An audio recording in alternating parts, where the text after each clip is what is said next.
माझ्या आयुष्यामध्ये मला घडवण्यामध्ये ज्यांचा अतिशय मोलाचा वाटा आहे, ज्यांच्यामुळं आज बजरंग सोनी हे नाव महाराष्ट्रात, देशात आहे, ज्या लोकांमुळे त्याच्यातली एक प्रमुख व्यक्ती म्हणजे माननीय अजितदादा पवार हे माझ्या आयुष्यात होते। त्यांचं निधन 28 जानेवारीला म्हणजे आज 10 दिवस झाले। मागील 10 दिवसामध्ये कुठेही काही बोलायची परिस्थिती नव्हती किंवा किंबहुना बोलायचंही नाही। या 10 दिवसाच्या दुखवट्यामध्ये असा आम्ही म्हणण्यापेक्षा निर्णय घेतल्यामुळं आम्ही कुठेही एक शब्दाने मीडियाला बोललो नाही, पण तरी मीडियाने जे काही प्रश्न विचारले त्याच्यामुळे काही आजचा विषय असा आहे की माझ्या राजकीय जीवनामध्ये 99 पासून माझा त्यांचा संबंध आला। 99च्या अगोदर नाव ऐकून होतो। माझी राजकीय सुरुवात तशी 92ला जरी झाली, प्रत्यक्ष 99ला तालुक्याच्या राजकारणामध्ये 97ला माझं नाव जवळपास आलं आणि 99ला प्रत्यक्ष त्यांचा संबंध आला। मला पक्षाचा तालुका अध्यक्ष करणं असेल, जिल्ह्याचा राष्ट्रवादीचा जिल्हा अध्यक्ष करणं असेल, माझा साखर कारखाना उभा करणं असेल किंवा माझं राजकीय पालकत्व जर कुणी स्वीकारून मला राजकीय वडील जरी म्हणलं तरी कमी पडेल, एवढी राजकीय वडील म्हणलं तरी वावगं ठरणार नाही। अशी माझ्या आयुष्यामध्ये ज्यांनी मला घडवलं, ज्यांनी मला माझं नाव केलं, असे दादांचा विचारावर काम करताना आम्ही सुद्धा बऱ्याच गोष्टी दादांच्या आदेशाप्रमाणेच करायचो। प्रत्यक्ष रूपी वेगळे विषय असले, दिसत वेगळे असले तरी प्रत्यक्षात वेगळे असतात किंवा वेगळे होते। ह्याच्या अनुषंगानं पवार फॅमिली दुःखात आहेच। आपला बारामतीकर दुःखात आहेच। बीड जिल्ह्याचं पालकत्व म्हणून बीड जिल्हा आणि पुणे जिल्हा आहे, त्याचबरोबर अख्खा महाराष्ट्र दुःखात आहे। एवढंच नाही तर देशातील सुद्धा बरेच नेते मंडळी अंत्यविधीला सुद्धा येऊन गेले, देशाला सुद्धा एवढा महान नेता गेल्याचं दुःख आहे आणि ज्याचा शेवट अशा प्रकारे झाला। या विषयात खूप मोठी हानी या महाराष्ट्राची झाली, या देशाची झाली। त्यांच्या बारामती, पुणे, बीड यांची झालीच, त्याचबरोबर माझी सुद्धा वैयक्तिक झाली असं मानणारा मी कार्यकर्ता आहे आणि किंबहुना झाली आहे। त्याच्यामुळे राजकीय जे वडिलाचं छात्र राजकीय दृष्ट्या खऱ्या अर्थानं माझ्यावर लाज गेलं म्हणायला हरकत नाही। त्याच्यामुळे या माणसासाठी जेवढं काय त्यांचं कार्य आहे, या कार्याला सलट करून पुढच्या काळामध्ये महाराष्ट्रात काम करताना नियतीचा खेळ आहे, नियतीच्या खेळाप्रमाणे या गोष्टी घडतात, पण आपण काम करत असताना त्यांच्या विचारावर काम केलं पाहिजे अशा पद्धतीनं।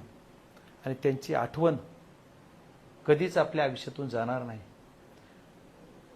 आणि ती आठवण आपल्याला पूर्ण आज प्रत्यक्ष दादाला तर आपण आणू शकत नाहीत, प्रत्यक्ष दादांचे विचार आपल्याकडे येऊ शकतात, दादांचा आशीर्वाद आपल्याबरोबर राहील, दादाची आठवण राहील, पण प्रत्यक्ष आपल्याला आपल्या या भूमीत या माझ्या कारखान्यावर आलो की मला दादांचं नाव माझ्या डोक्यात येणार नाही असं कधी होत नाही।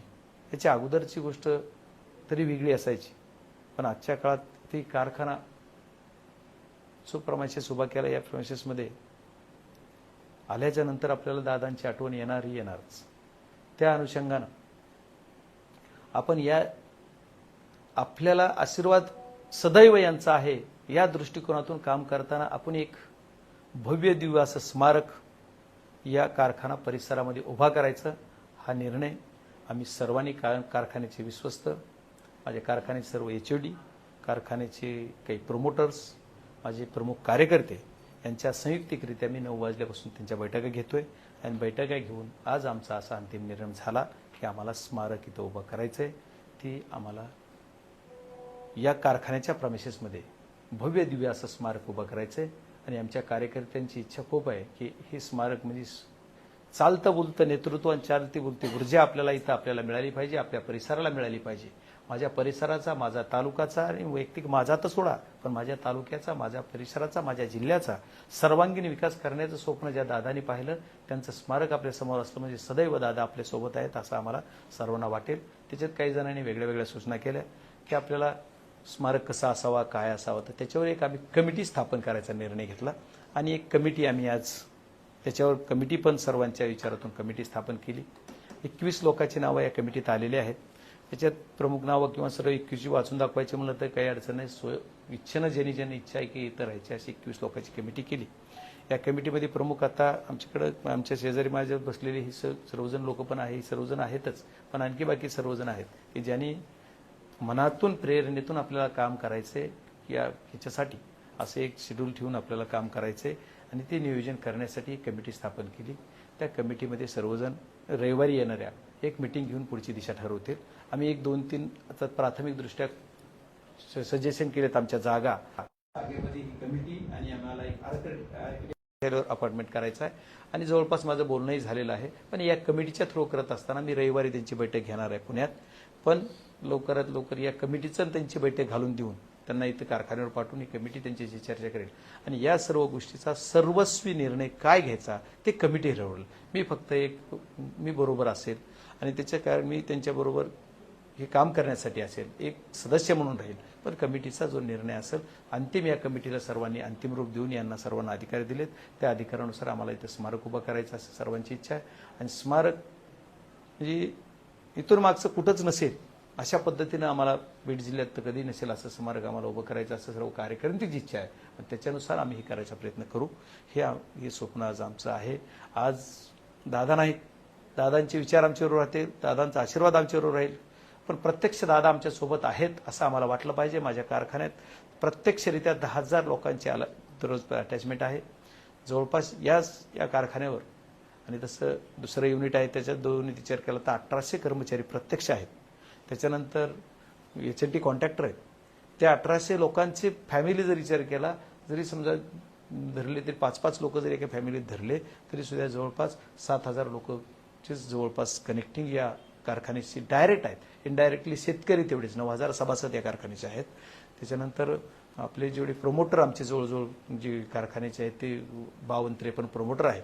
पण जे कारखान्याचं संचालक मंडळ आहे, संचालक मंडळ सुद्धा आहे, त्या संचालक मंडळाची सुद्धा आम्ही परवानगी घेतली आणि या कारखान्याची जागा फक्त आम्ही या स्मारकाला वापरू. जो बाकीचा विषय आहे तो सर्वजण मिळून आम्ही कसं करायचं ते करणार. कारखान्याने जागा द्यायची आणि कारखान्याच्या विश्वस्ताने सर्वांनी किंवा संचालक मंडळाने सर्वांनी ही जागा देण्याचं कबूल केले अर्जंटली.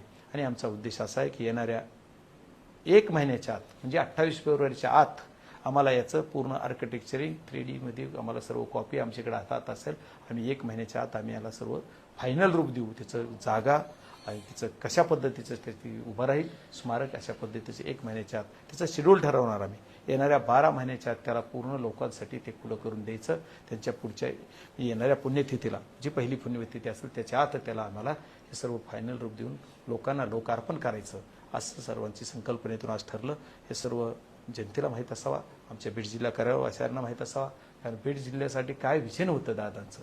कारण बघा इथून मागचे जेवढे काही बाहेरचा पालकमंत्री म्हणून कोण आले 26 जानेवारी किंवा 15 ऑगस्टला असायचे, पण दादा हे एक असं नेतृत्व होतं की सकाळी 6ला बीड जिल्ह्यामध्ये येऊन बैठका घेणं इथून मागच्या कुठल्या नेत्याने घेतल्यात असं मला वाटत नाही. बरं 6ला घेतल्यात म्हणून लवकर नाही, रात्री 10पर्यंत बी पुन्हा सकाळी 6ला घेतली दुपारी संपून गेलाय बाबा असं बी नव्हतं ना. ते रात्री 10, 11, 12पर्यंत बी काम करत होते असे दादा होते. आणि फक्त आपलं दुर्दैव म्हणा बीड जिल्ह्याचं की बीड जिल्ह्याचा विकास करायचे आणि बीड जिल्ह्यातली ही सर्व परिस्थिती बदलण्यासाठी दादा इथं पालकत्व घेतलं. सर्वांच्या आमच्या आग्रहास्तव आमच्या सर्वांच्या ह्याच्यानुसार आता त्याच्यात प्रत्येकाचा वाटा आहे. बीड जिल्ह्यातल्या ज्या लोकांना दादा कळत होते त्या लोकांचा जनतेचाही आग्रह होता, आमच्यासारख्या लोकप्रतिनिधींचा होता. ते पक्षीय राजकारण न करता प्रत्येक पक्षातल्या कुठल्याही लोकांना दादा इथं पालकमंत्री व्हावेत असं वाटायचं. आणि मी पण पहिली प्रतिक्रिया देताना दादानीच घेतलं पाहिजे, दादाच होतील असं म्हणायचं. त्याच्यात काही लॉजिक असायचे, काही चर्चा असायची, काही गोष्टी असायच्या, त्याच्यामुळे हे सगळं व्हायचं आणि तिने घेतलं पण दुर्दैव आपलं बीड जिल्ह्याचा विकास करायची ज्यावेळेस वेळ आली त्यावेळेस आमचा माणूस निघून गेला आणि बीड जिल्ह्याला परत पोरकं करायचं काम केलं. आता परत बीड जिल्ह्याचं पालकत्व त्यांच्या अर्धांगिनी आदरणीय सुमित्राताईकडे आलंय. त्या राहिलेले दादाचे उर्वरित स्वप्न नक्कीच पूर्ण करतील, ही पण सर्वांना अपेक्षा आहे. त्यांना जरी तुम्हाला आता सर्व मला पत्रकार मित्रांना बोलता नाही येणार, पण तुम्हाला त्यांच्याविषयी कितपत माहिती मला माहीत नाही, पण सोशल वर्क त्यांचं एवढं मोठं आहे की त्यांनी त्यांची काटेवाडी जे गाव आहे, काटेवाडी गावामध्ये सुद्धा स्वच्छता अभियानमध्ये पहिला नंबर आणून गाव स्वच्छ करणं, स्वतः हातात खराटा घेऊन गाव स्वच्छ करणं, सगळे शौचालय ब्लॉक बांधून देणं, शौचालय नव्हते सर्व करणं, एवढं त्यांनी तिथं केलं. बारामतीसाठी केलं. म्हणजे बारामती विधानसभा मतदारसंघात खूप काही सुमित्राताईने सुद्धा अगोदर काम केलेलं आहे. राजकीय दृष्ट्या कुठल्या पदावर त्या अगोदर नव्हत्या, पण जी की आल्या ते डायरेक्ट राज्यसभेवर आल्या. आता पण त्याच्या अगोदर म्हणजे डायरेक्ट ही परिस्थिती थोडी वेगळी झाली घरातली, आणि त्याच्यानंतर जे लोकसभेला 24ला उभा राहिल्या आणि लागलीच राज्यसभेवर आल्या. राजकीय पदावर नसल्या तरी सामाजिक वर्क एवढे. त्यांनी टेक्स्टाईल एक उभं केलेलं, तिथं 12,000 महिला काम करतात. 12,000 काय स्वच्छता आहे त्या टेक्स्टाईलमध्ये. जर कुणी असेल तर तुम्ही एकदा जाऊन बघा. आणि तिथं फक्त सिक्युरिटी वगळता कुणीही जेंट्स बघायला मिळणार नाही. एवढं म्हणजे एवढं सुंदर काम करणारे त्या पण आहेत. त्याच्यामुळे त्यांच्यावरती ते पण चांगलं करतील. आता हे बाकी फॅमिली सगळे सावरल सगळं करल हा विषय वेगळा, पण आम्हाला इथं स्मारक करायचं सर्वांचा विचार झाला, त्याच्याप्रमाणे आम्ही करतोय. त्याच्यात तुमच्या सर्वांचं सहकार्य आणि सर्वांचं आशीर्वाद असण्याची गरज आहे. आणि आमच्या सर्वांना जे आमच्या म्हणजे तुमच्या सहित आपण सर्वांना आपल्याला एक इथं प्रेरणादायी स्मारक ठरवू, याच्यासाठी आम्ही स्मारकाची उभारणी करतोय. त्याच्यामुळे तुमचं सर्वांचं सहकार्य असावं, आशीर्वाद असावा, एवढी आपल्याकडून अपेक्षा आहे. खूप खूप धन्यवाद. दोन राष्ट्रवादी एकत्रित येणार होते, विलीनीकरण होणार होते. त्यापूर्वी तुम्ही सगळ्यात शेवटची भेट म्हणून हेलिकॉप्टरमध्ये तुम्ही दादांच्या बसला होता. काय बोलणं झालं होतं दोघांचं या दरम्यान? हे बघा, दोन राष्ट्रवादी एक येणार नाही येणार, ते काय जी चर्चा चाललेल्या आहे, चर्चा चालल्या त्याच्यावर मला काही भाष्य करायचं नाही आहे. आणि माझी आमच्या वरिष्ठ नेत्यांना सर्वांना पण मी बोललेलो.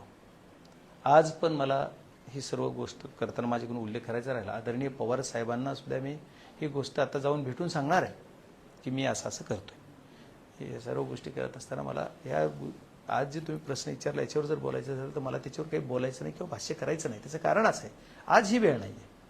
दादा मला काय बोलले हे मी तुम्हाला आज बोलून त्याचा काय उपयोग आहे का? समाजाला उपयोग नाही. वेळ येईल त्यावेळेस सगळ्या गोष्टी सत्तेसमोर येईल. आज मी त्याच्यावर काही मला काय बोलले ही भाष्य करून उपयोग नाही. पण जे बोलले ते अधुरं राहतं का काय असं दादांच्या मनात स्वप्न राहिलं, आणि ते माझ्या मनाला हुरहुरून लागून राहील. ते जे बोलले ते काळाच्या आड पडद्याआड ते सर्व गेलं. त्या माणसाबरोबर ते विचार गेले असं आम्हाला होऊ द्यायचं नाही. त्या माणसाचे विचार आमच्याबरोबर राहिले असं आम्हाला वागायचंय. आणि त्या माणसांची जी काही इच्छा होती, जी काही बोलून दाखवलं ते स्वप्न पूर्ण करण्यासाठी मला तरी काम करायचंय, आमच्या पक्षालाही काम करायचंय. आणि फॅमिली म्हणून पवार फॅमिली एक आहे. बघा, प्रत्येक गोष्टीत राजकारण हा विषय वेगळा, पण पवार फॅमिली म्हणून पवार फॅमिली काम करतात. ते एक होणार होते का, नाही होणार होते का? आज कोणी म्हणतंय की हो आमच्या बैठका झाल्या त्या आमच्याकडून येते काही म्हणत होती सुरुवातीला. त्याच्यानंतर सगळ्यांनी सांगितलं की आम्हाला 12वा 13वा होईपर्यंत आम्ही बोलणार नाही. त्याच्यानंतर तो विषय थोडा थांबला. पण पुढचे कुणीतरी डिनाय करायचे की बोललेच नव्हते. पण त्याच्यापेक्षा जे काय झालं झालं, संपलं ते विषय. आज कुठं दादा आहेत का नाही, आज काय आहे का त्याच्यावर चर्चा कुणी डिनाय करण्यापेक्षा आज सर्व जी नेत्यांनी सर्वांनी चर्चा केली असेल तो विषय झाला. पण आज काय होईल तो पुढे बघू ना. आज त्याच्यावर थोडंच विषय, जी काय होईल ते होईल, बघू पुढं पुढं ज्याच्या त्याच्या पद्धतीने ज्याच्या होईल. फक्त एकच विषय की आज राजकारणाची वेळ नव्हे, आज राजकारणावर बोलण्याची वेळ नाहीये. त्याच्यामुळे ही राजकारणावर बोलणं नाही किंवा माझं त्यांचं काय बोलणं झालं ही सुद्धा मी आज तुम्हाला काय बोलेल आणि काय लपवून ठेवावं का त्यालाही पुरावा नाही. मी काय सांगतो ह्यालाही पुरावा नाही. ते उद्या तुम्ही विचारलं तुम्हाला असेच बोलले होते का, ह्याला काय पुरावा आहे?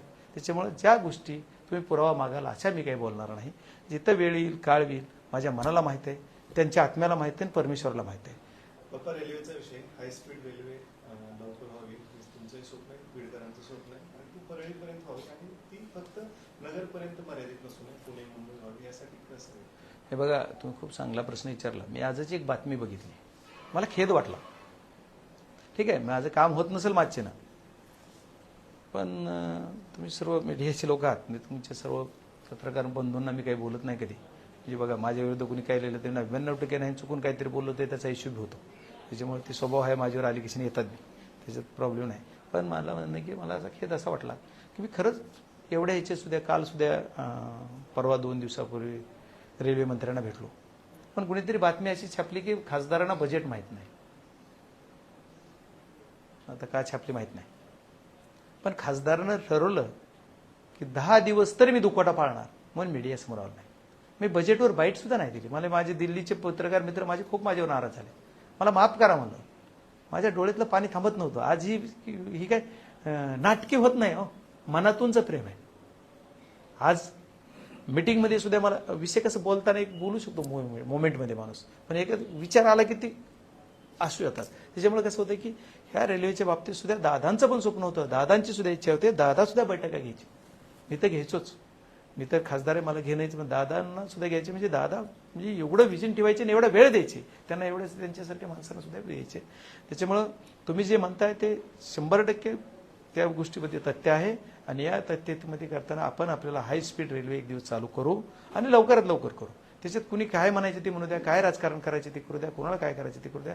केंद्रातले केंद्रीय मंत्र्यांचं बी माझं परवा जी काही गोष्टी आमच्या असतात त्या बोलणं झालं, ते पण तुम्हाला मी वेळ आल्यावर काळाला सांगेल. त्याच्यात म्हणजे सगळ्या विषय कसं होतं, सगळ्या मला आज सगळेच बसून, पण केंद्रीय रेल्वे मंत्री जे आहेत ते रेल्वे मंत्र्यांनी सुद्धा आपल्याला चांगला प्रतिसाद दिलाय. आणि ह्या हाय स्पीड रेल्वे आपलं पहिलं टार्गेट आहे. मी याच्या अगोदरच मागच्या 15 दिवसापूर्वी बैठक रेल्वेची घेऊन गेलेलो. त्याच्यामध्ये जी आपल्याला परळीला कनेक्ट करायची, ह्याच्यासाठी काय अडचणी त्यात 100% जवळपास लँड ॲक्विजिशनच्या गोष्टी दूर झाल्या. कसं होतं बघा, दादा होते म्हणून मॉरली सपोर्ट होता. मी जर सांगितलं एखादं इथं अडवतोय त्याला संपवा, त्याला त्याचं अडवणारचं बिलकुल काय बेकायदेशीर त्याला अडवा आणि थांबवा. आज तसं होईल का नाही? खरंच ते काम तेवढ्या स्पीडनं होईल का? कारण बीड जिल्ह्याची परिस्थिती खूप वेगळी होती. आता काय होईल माहित नाही. पण मग कुणीतरी माझ्या राजकीय स्वार्थासाठी म्हणा किंवा राजकारणात ह्याच्यावर मला राजकारण बोलायचं नाही म्हणून सोडव, त्याच्यामुळे कुणीतरी आडवाडी करते. मग कुणीतरी आमचे कार्यकर्ते असतात, कुणाकडे ते जातात, कुणीतरी ती मी म्हणलं कुणी ब म्हणत असं होतं. दादाचं असं होतं की नाही ते झालं पाहिजे. आणि हे करण्यासाठी दादा धडपडत होते. म्हणून आम्हाला रेल्वेची जी स्पीड आली, ठीक आहे, मी तर बैठका प्रत्येक महिन्याला घेतोच, मी मध्ये 3 महिने नाही घेतल्या, पण दादांचा सुद्धा खूप खूप खूप सपोर्ट होता की प्रत्येक गोष्टी अधिकार काय म्हणते खासदार, खाजगीत म्हणायचे, कलेक्टरला सांगायचे, सगळ्याला सांगायचे, ते बघा ते करा. म्हणजे मी म्हणतो म्हणे माझी रेल्वे परळीला गेली पाहिजे, त्यांचा उद्देश होता. आणि त्यांचं स्वप्न पूर्ण करण्यासाठी मी तेवढ्या तत्परतेनं झटणार, तत्परतेनं काम करणार. आणि हाय स्पीड रेल्वे आपली हाय स्पीड 100% होईल. आणि त्याला डेडलाईन मी तुम्हाला द्यायची झाली तरी खासदार आहे मी, दुसरं कुणी खासदाराचा काही विषय येत नाही. त्याच्यामुळे ठीक आहे, कुणी काय म्हणेल राजकारण मला माहित नाही. आज मलाही बोलायचं नव्हतं, तरी पण सांगतो की हाय स्पीड रेल्वे आपण 6 ते 7 महिन्याच्या आत, कारण तिथं लाईटचा इश्यू मोठा होता. लाईट आपली ऑलरेडी कंप्लीट झालेली आहे. सबस्टेशनला आष्टीचा चार्ज झालेला आहे.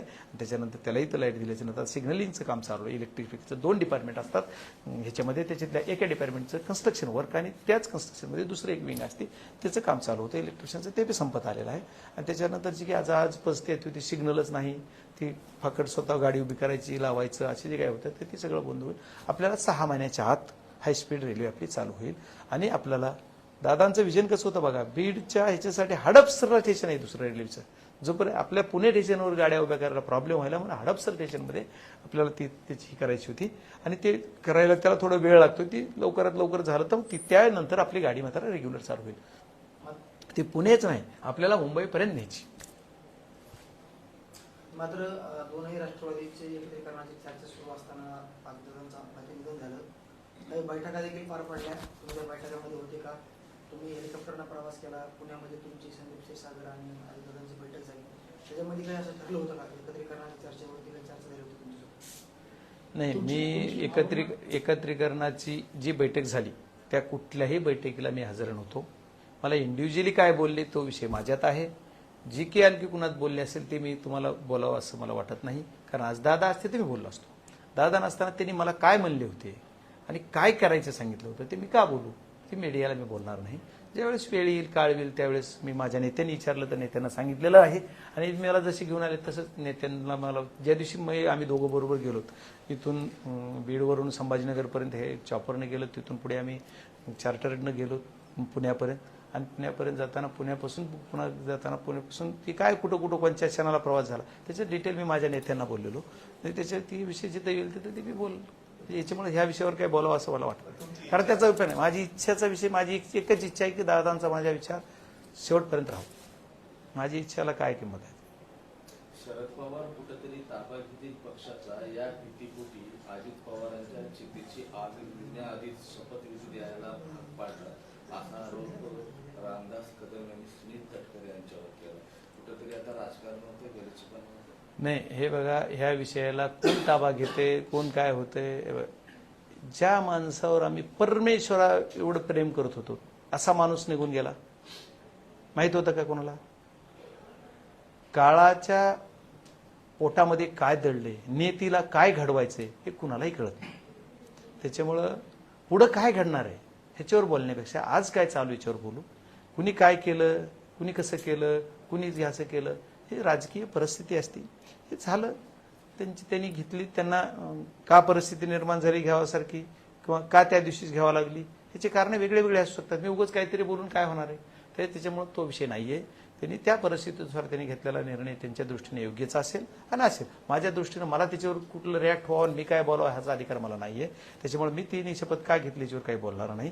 आणि पवारसाहेब ताबा घेतील का ह्याच्यावर कुणी बोलण्याची काही गरज नाहीये. पवारसाहेब जे आहेत, पवारसाहेब ताबा घेतील तर पवारसाहेबच पवार कुटुंबाचे प्रमुख आहेत. कालही होते, आजही आहेत आणि उद्याही पवारसाहेब आहेत. तोपर्यंत पवारसाहेबच कुटुंबाचे प्रमुख राहणार. राजकारण सोडू. अंजली दमन या रात्री असं म्हणाल्या, सुनील तटकरे, प्रफुल्ल पटेल आणि पार्थ पवार यांनी कट केला नाही का असा मला संशय, शंका आहे. त्यांना हे सगळं करायचं होतं.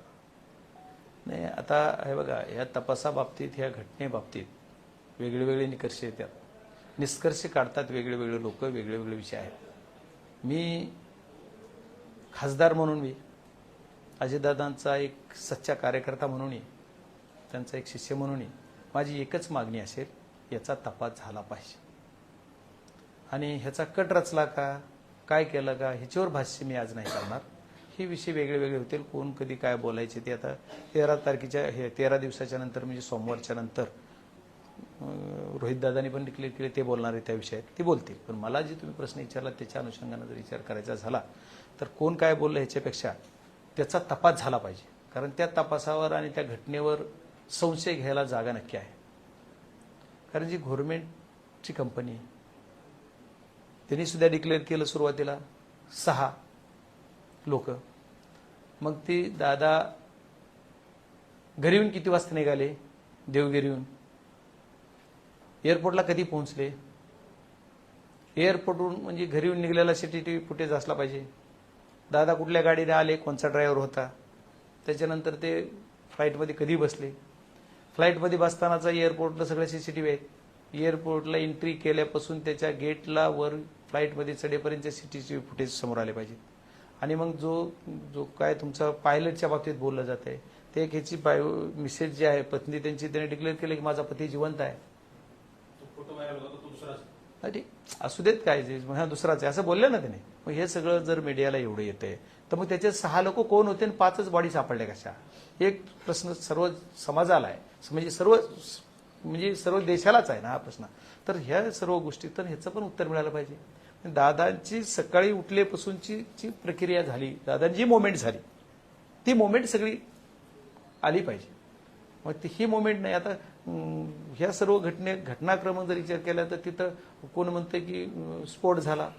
तुम्ही जर एक 9 ते 8:46चं जे फुटेज दिसतंय, जे मी बघितलं, हे मी बघतो, त्या फुटेजमध्ये काय दिसतंय बघा तुम्ही, काय दिसतंय, फ्लाईट टच होऊन क्रॅश नाही झालं, नाही. त्याच्यात मला जेवढं कळतंय, ठीक आहे, तुम्हाला क्रॉस झालं, टिल्ड झालं, ठीक आहे, पण जमिनीला टच व्हायच्या अगोदरच ब्लास्ट झालंय. कारण ब्लास्टमध्ये सुद्धा इंजिनचा जो फ्रंट पार्ट आहे तिथले लोक उडलेत बाहेर अगोदर, आणि त्याच्यानंतर जमिनीवर टच होऊन स्फोट झाला, त्याच्यानंतर दुसरा स्फोट दिसतोय. म्हणजे मग ही घटना काय असू शकते, त्याच्यावर संशय नाही का त्याच्यात बॉम्ब होता का, इंजिन असं ब्लास्ट झालं, खाली न टच होता. म्हणजे मी काय टेक्निकली माणूस नाही एवढा, पण मला जे स्वप्न पडलत नाही ती, मला जे दिसतंय तुमचा जी प्रथमदर्शी जे दिसतंय डोळ्याला ते बघतो. आता त्याचा ती बॉक्स सापडला आहे, त्याच्यावर काय होईल, मध्ये काय चर्चा झाली, काय बोलले पायलट, काय बोलले, खूप म्हणजे कोण दोन्ही पायलट काय बोलले, सगळे ती, हे तर जीव तर गेला. बरं, ती जीव दादांचा गेला म्हणून दादांचा तर आहेच आपल्याला सर्वांना दुःख, पण ज्यांचा बाकीचे दुसरे बी गेले त्यांचं दुःख आहेच ना आपल्याला. असं नाही, त्यांचे शेवट फॅमिली, त्यांचं घर, त्यांचं आहे, बॉडीगार्ड होता.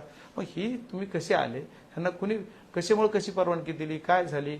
आता एवढा VIP मुवमेंट आहे, एवढा महाराष्ट्राचा टॉप मोस्टचा लीडर आहे, आणि यांचे जर हिच्यात विमानात काय बिघाड होता का, त्याच्यात पायलट कसा बदलला, कोणचा पायलट आला, त्याचा पूर्ण रेकॉर्ड आहे ना, ते देतील लवकरात लवकर यायला पाहिजे, येईल बाहेर आणि त्यांचा तपास. अंजली दमानियांचं थेट म्हणणं आहे, पार्थ पवार, सुनील तटकरे, प्रफुल्ल पटेल नाही यांनी केलं नाही ना. हे बघा, मी काय म्हणतो, ह्याचा तपास झाला पाहिजे आणि ही सगळी सत्यता बाहेर आली पाहिजे. जोपर्यंत त्याच्यावर काही येत नाही त्यावर मी काय बोलू, कोण काय बोललं याच्यावर मी कसं बोलणार, मी का बोलणार त्यांच्यावर?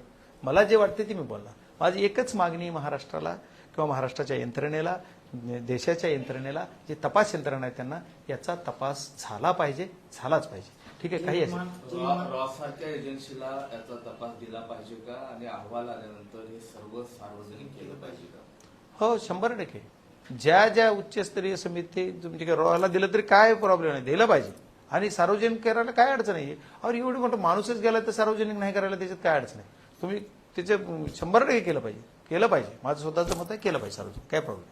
अमोल मिटकरी पहिल्यापासून प्रश्न उपस्थित करताय, ते सीसीटीव्ही तुम्ही जसं म्हणला तसं सीसीटीव्ही बाहेर येत नाहीत, ते कधी गाडीत बसले सांगितलं जात नाही, आणि तो 6वा माणूस नेमका कोण होता याचे प्रश्न. नाही, त्यांचं पण बाईट मी ऐकलेलं, पण ठीक आहे, ते बोलले ते मग माझं पण तेच मत आहे ना. ते मी बोलायच्या अगोदरपासून मी इथं मी बाहेर देशात होतो कळली घटना त्यावेळेस. ते मला इथवर येऊच तर मला तेच प्रश्न होता की काय कसं झालंय कसं, कारण ती सीसीटीव्ही काय त्यावेळेस बाहेर आला नव्हता, तो हे आला नव्हता माझ्याकडे सीसीटीव्ही फुटेज जो एअरपोर्टचा दिसतोय तो. त्याच्यामुळे तो प्रश्न सर्वांनाच पडलेला आहे. जे बोलले ते बघितलंय मी त्यांचं. दोन्ही राष्ट्रवादीच्या एकत्रीकरणावर संजय सिंह असे म्हणाले की 2022लाच शरद पवार हे एनडीएमध्ये जाणार होते.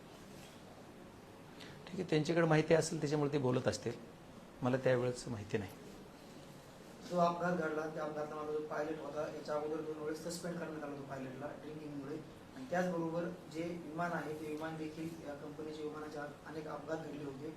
VIP मुवमेंट असताना देखील ते विमान का दिलं आणि तोच पायलट का दिला, काय तुम्ही या संदर्भात सांगा? नाही हो ना, मग ह्या सर्व गोष्टीची चौकशी झाली पाहिजे, ते सर्व गोष्टी बाहेर आल्या पाहिजेत. जे प्रश्न तुम्ही विचारताय, जे मला तुमच्या मनाला प्रश्न पडलाय की खरोखरच तो बदलला होता का, कोण होता पायलट, तोच ड्रिंकवाला जो सस्पेंड केलेला तोच होता का, जे होता तो दुसरीकडे राहिला तिसराच आला होता, ह्याच्या सर्व गोष्टीचं डिटेल जोपर्यंत येणार नाही आपल्याकडे, जसं तुम्ही म्हणताय, जसं मी म्हणतोय तेवढंच येते बाहेर, जसं आज मी बोललो तेवढं मीडियाला बाहेर येईल लोकांसमोर, पण लोकांसमोर एकदा तपास होऊन सगळं आलं पाहिजे. हे तपासात असं काय पहिला प्रश्न, दादा सकाळी उठून किती वाजता कोणत्या गाडीनं देवगिरीहून निघाले, मुंबईत होते फायनल आहे, तिथून निघाले, एअरपोर्टला आले, कसे आले, कुठून आले, ज्या सिग्नल जिथून आले, जेवढ्या सिग्नलहून ज्या ह्याच्यावर तिथले सीसीटीव्ही रेकॉर्ड होते, त्या रेकॉर्डून एअरपोर्टला किती वाजता आले, एअरपोर्टमध्ये किती वाजता गेले, एंट्री कधी केली, तिथून कशानं बाय गाडी म्हणजे काय व्हेकलनं विमानापर्यंत गेले का, वरून ह्याच्यातून गेलेत का, कसे गेलेत आणि कसे त्याचं सगळं सीसीटीव्ही फुटेज आहे. हे सर्व म्हणजे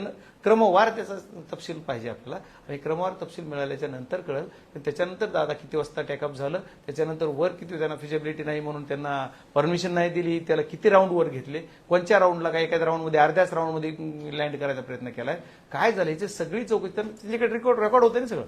मग ती जर रेकॉर्ड झालेलं असेल त्याच्यानुसार हे सगळं बाहेर आलं पाहिजे, प्राथमिकदर्शीच आलं पाहिजे, प्राथमिकच एकदा बाहेर आलं पाहिजे. त्याच्यानंतर पुन्हा काय तुम्हाला जी सार्वजनिक करायला अडचण आली तर सार्वजनिक करताना सगळं पूर्ण कंप्लीट करून सार्वजनिक करू देत, पण अगोदर तरी कमीत कमी जेवढं प्राथमिकदर्शी सांगता येतं ते काय पब्लिक डॉक्युमेंट आहे, त्याला काय अडचण. पप्पा अमोल मिटकरींनी घातपाताची शक्यता वर्तवली, तुम्ही सर्व बाजू बघितलेल्या आहेत, तुम्ही सर्व बाजू बघून तुम्हाला नेमकं काय सॉरी, अमोल मिटकरींनी घातपाताची शक्यता वर्तवली आहे, तुम्ही देखील आता म्हणाला की बॉम्ब वगैरे ठेवला होता का, अशी तुम्ही शंका उपस्थित केली. नाही, हे मी जी बघतोय ती स्पष्ट बोलतोय आणि स्पष्ट सांगतोय.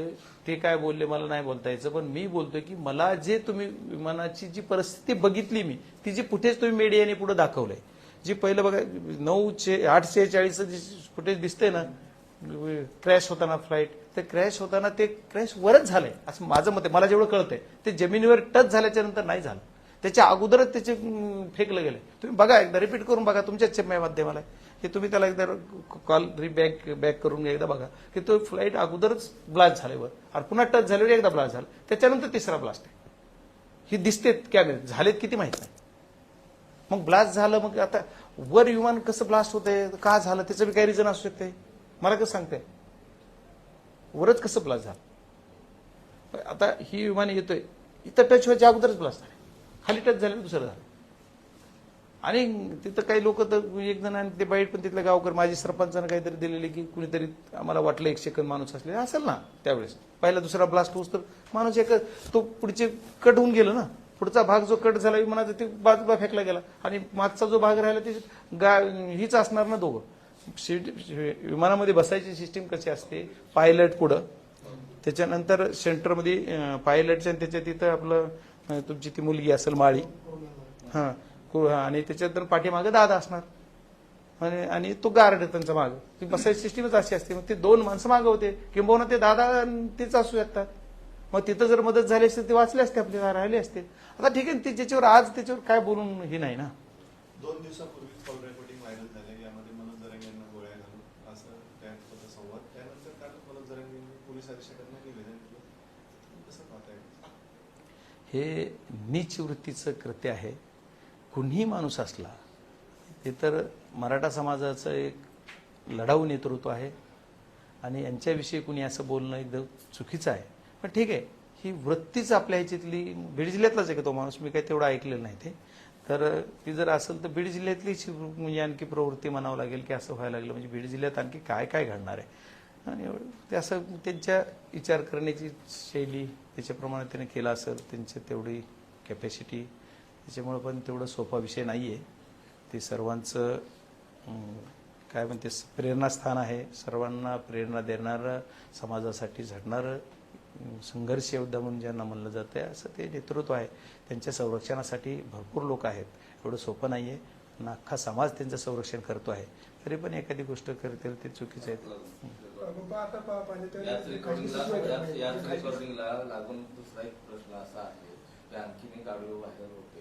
ते आहे तर नगर जिल्ह्यातले पांढरेचापूर इथले सरपंच आणि अमोल खुने यांचा भाऊ, या दोघांमधला एक ऑडिओ व्हायरल होतोय. सरपंच डायरेक्ट म्हणतायत की जरांगे पाटील जर नगर जिल्ह्यात आले तर मी कुत्र्यासारखा आला. ठीक आहे, आता ते आज नाही त्याच्यावर बोलत, पुढच्या ह्याच्यामध्ये एवढे 2-3 दिवस जाऊ दे. आज 10 दिवसानंतर बोललोय मी. पण आता कोण कुठं आला, कोण कुठं आला, तिथं आला तर मारेल वगैरे वगैरे असं. आणि असं काय कशामुळे काय करायचं, जे आहे ज्याची त्याने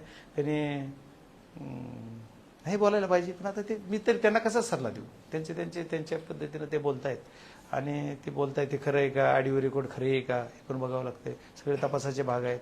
आणि जर खरं असेल तसं असेल तर ठीक आहे ना, जे गरजेल तो पडेल काय. बाप्पा, मात्र संतोष देशमुख हत्या प्रकारानंतर संपूर्ण जिल्हा ढवळून निघाला. पोलीस अधीक्षक नवनीत कामतांना बीडमध्ये आणलं, मात्र अद्यापही खून असेल, दरोडे असतील किंवा मारहाण असतील किंवा असे काही कॉल रेकॉर्डिंग असतील व्हायरल होतात. मात्र पोलिसांकडून मना अशी ऍक्शन घेतली जात नाही किंवा इथलं पोलीस जर कुठेतरी अपयशी ठरलेलं आहे का किंवा या संपूर्ण कारवाई कसे बघतात तुम्ही? हे बघा, ही सिस्टीम आहे. ह्या सिस्टीममध्ये आपल्याकडे कसं आहे, झेरॉक्स असते, बटन दाबलं झेरॉक्सची कॉपी निघते. असं तर होणार नाही. मला कोणावर पोलीस यंत्रणेवर आरोप करायचे नाहीत, कारण ही सिस्टीम आहे. सिस्टीममध्ये सर्व सुधारायला दादा आणखी 2 वर्ष पालकमंत्री पाहिजे होते, म्हणजे बऱ्यापैकी कारण कुठलीही गोष्ट, एखादा पोस्टवर एखादा माणूस बसला तर 3 वर्ष राहतो. आज तेच अधिकारी आहेत पोस्टवर बसलेले, कुणी बदलेले नाही, एकही बदललेलं नाही. तुम्ही फक्त कलेक्टर बदललाय, जिल्हा परिषद CO बदललाय आणि SP बदललाय, म्हणून सिस्टीम नाही बदलली. तेच अधिकारी खाली आहेत, तेच काम करतायत, तेच लोक आहेत. ते जोपर्यंत ठीक आहे, त्यांना त्यांचा मालक बदललाय, पण त्यांची मनातली जी भावना ज्यांनी त्यांना जिचं बसवलंय ती तसं असतेच ना, ती थोडं आहेच ना, जुनं त्याचा झालर आहेच ना त्यांची, ज्यांनी बसवलं त्यांची झालर आहेच त्यांना. त्याच्यामुळे आता ही राजकारणावर होते. मला आणखी 3 दिवस थोडा मला कोणा बोलतो नाही.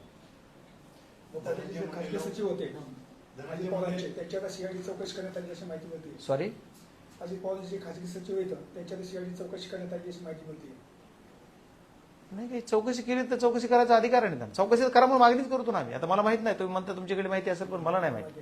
पण त्याच्यात नुसते खात्याची नाही हो, खात्यानंच आता ही चौकशी आज एकदा चौकशी करा. कोणी कशाला कोणावर मी मागणी करताना मी लोकप्रतिनिधी, मी जबाबदारीनं बोलून सांगतो की यांची चौकशी झाली पाहिजे, सत्य बाहेर आलं पाहिजे. धनंजय मुंडे लवकरच मंत्री होतील अशी चर्चा आहे. तुमचे मित्र आज बोललंच पाहिजे का?